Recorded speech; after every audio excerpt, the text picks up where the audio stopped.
नमस्कार।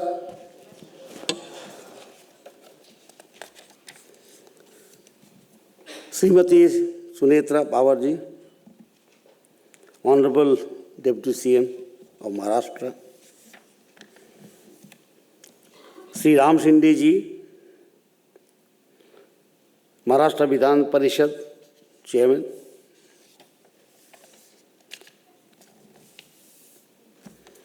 सुश्री अदिति तटकरे जी,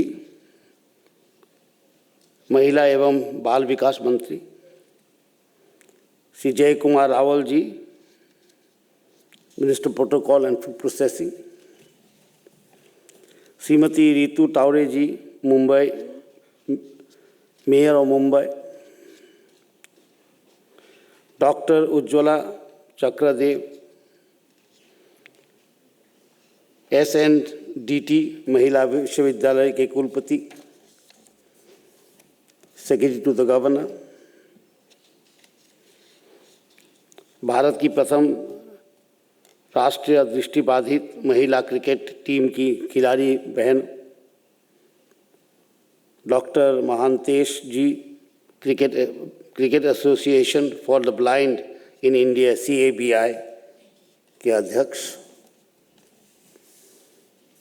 टीम प्रबंधक, team manager Sushri Shikha Shetty ji, CABI की सभी पदाधिकारीगण, फिल्म के निर्माता एवं निर्देशक, Victoria school for the blind, national association for the blind students, Swayam Siddha के सदस्य, मुंबई विश्वविद्यालय के जनसंचार एवं पत्रकारिता विभाग के विद्यार्थी,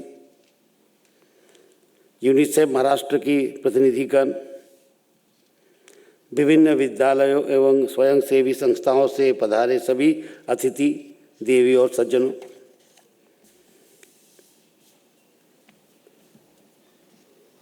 आज का यह अवसर केवल एक फिल्म के विशेष प्रदर्शन का नहीं है। यह साहस, आत्मविश्वास, संकल्प और अदम्य इच्छा शक्ति के जीत का उत्सव है। देख ले इंडिया केवल एक फिल्म नहीं, बल्कि दिव्यांगन बेटियों की प्रेरक यात्रा है, जिन्होंने अपनी प्रतिभा, कठिन परिश्रम और अटूट आत्मबल से पूरे देश को नई दृष्टि दी है। भारत की प्रथम राष्ट्रीय दृष्टिबाधित महिला क्रिकेट टीम की सभी खिलाड़ियों के प्रति मेरे मन में उत्पन्न सम्मान और गर्व का भाव है। टीम के अधिकांश खिलाड़ी छोटे छोटे गांवों और ग्रामीण क्षेत्रों से आई है। जीवन में अनेक चुनौतियों और सीमाओं का सामना करते हुए इन्होंने क्रिकेट के मैदान पर इतिहास रचा है, वह असाधारण है। देख ले इंडिया ने हमें दिखाया कि यदि अवसर मिले और उचित मार्गदर्शन मिले तो दिव्यांगजन भी सब कुछ कर सकते हैं। अपने केवल विश्व कप नहीं जीता, बल्कि करोड़ों भारतीयों का हृदय भी जीत लिया है।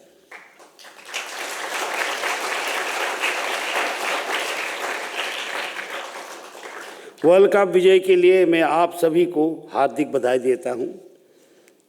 संपूर्ण राष्ट्र को आप पर गर्व है।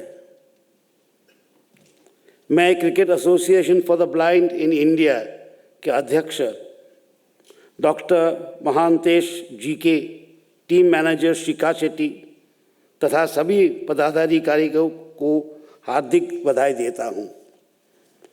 उन्होंने वर्षों तक समर्पण, धैर्य और अथक परिश्रम से इन खिलाड़ियों को प्रशिक्षण देकर उन्हें विश्व स्तर तक पहुंचाया है। उनकी सेवाएं निस्संदेह अनुकरणीय हैं। मैं इस प्रेरणादायी फिल्म के प्रोड्यूसर और डायरेक्टर को भी विशेष बधाई देता हूं। उन्होंने अत्यंत संवेदनशील विषय को सुंदर ढंग से प्रस्तुत किया है। यह फिल्म केवल खेल की कहानी नहीं है, यह महिला सशक्तिकरण, दिव्यांग सशक्तिकरण, सामाजिक समावेशन और मानव आत्मा की विजय का सशक्त दस्तावेज है। हमारे देश में क्रिकेट के सितारों को बड़ा सम्मान मिलता है, स्पॉन्सरशिप सपोर्ट मिलता है, किंतु हमारे दिव्यांगन खिलाड़ियों की आउटस्टैंडिंग एंड एक्सेप्शनल अचीवमेंट्स को भी वह सम्मान और पहचान नहीं मिल पाती जिसकी वास्तव में हकदार है। कितना संघर्ष, कठिन संघर्ष किया है जीवन में हमारे इन सभी खिलाड़ियों ने। पैसों की कमी, घर से विरोध और शारीरिक चुनौतियां, इन सब के बावजूद उन्होंने हार नहीं मानी। यही उनकी सबसे बड़ी जीत है।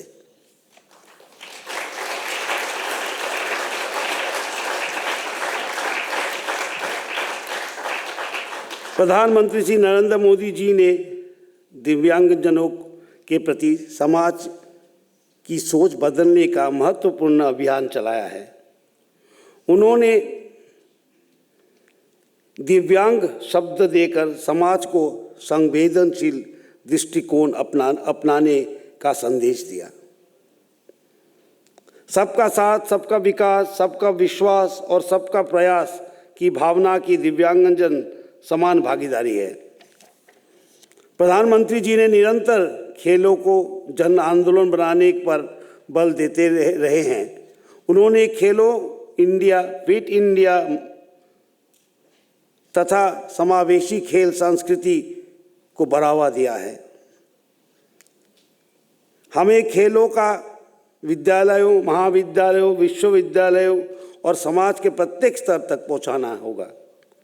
जब खेल संस्कृति का विस्तार होगा तब एक स्वस्थ भारत का निर्माण होगा।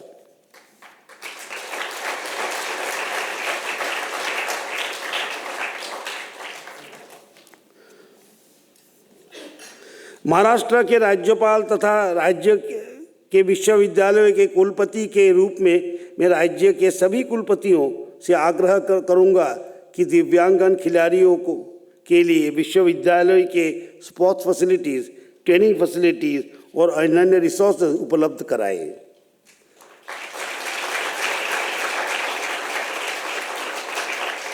ताकि प्रतिभाशाली खिलाड़ी अपने खेल का प्रैक्टिस कर सके।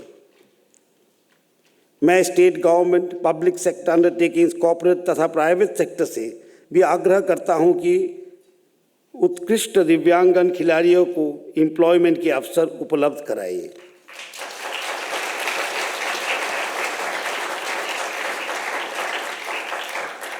इससे वे इकोनॉमिक सिक्योरिटी के साथ अपने खेल पर पूरा ध्यान भी दे सकेंगे और भविष्य में प्रशिक्षक बनकर नई पीढ़ी को तैयार करने में भी महत्वपूर्ण योगदान देंगे।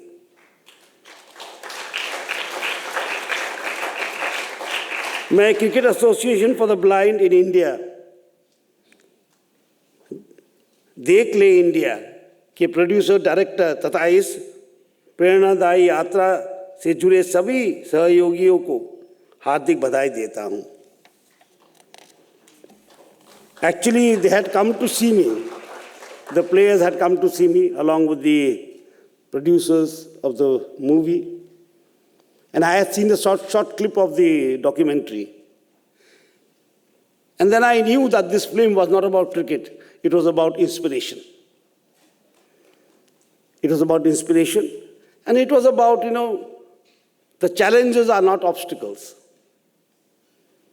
Challenges are not obstacles. Challenges are those that make your journey even more interesting.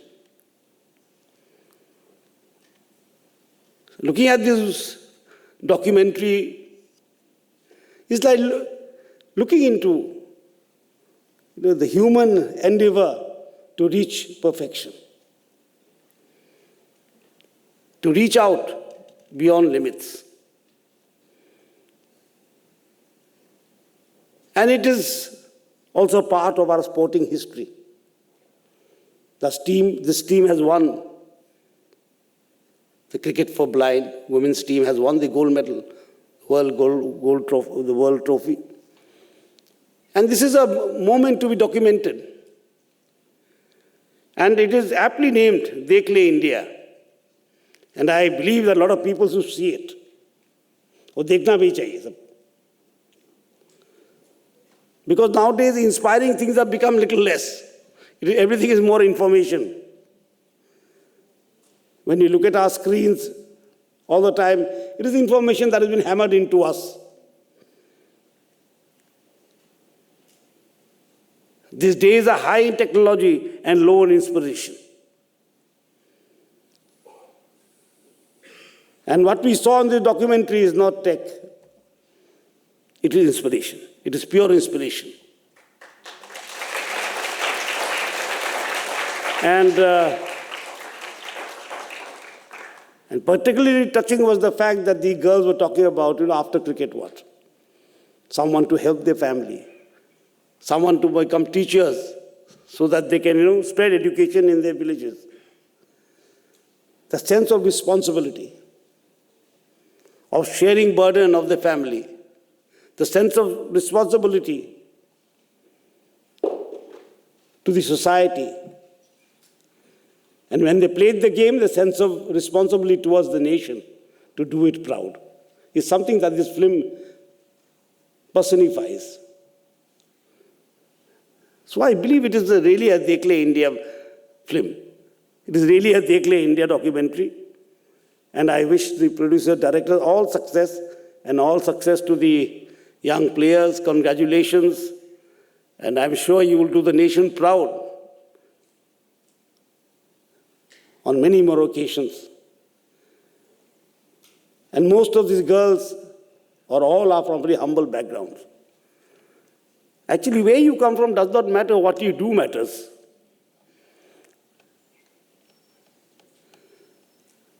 Where you come from is only a reflection. And what you do is your real image.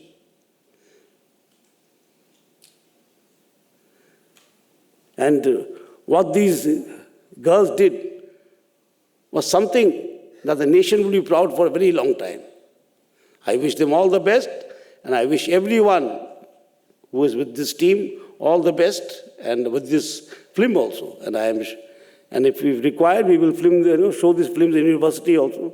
I will ask Prashant ji to take up with the vice chancellors to see these screenings in schools, in colleges. That is important.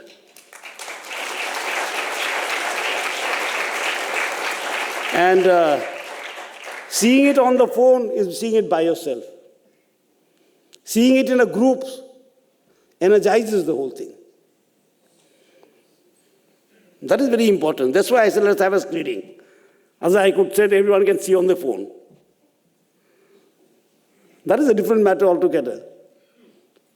And when you see on the phone, what happens? You start surfing also.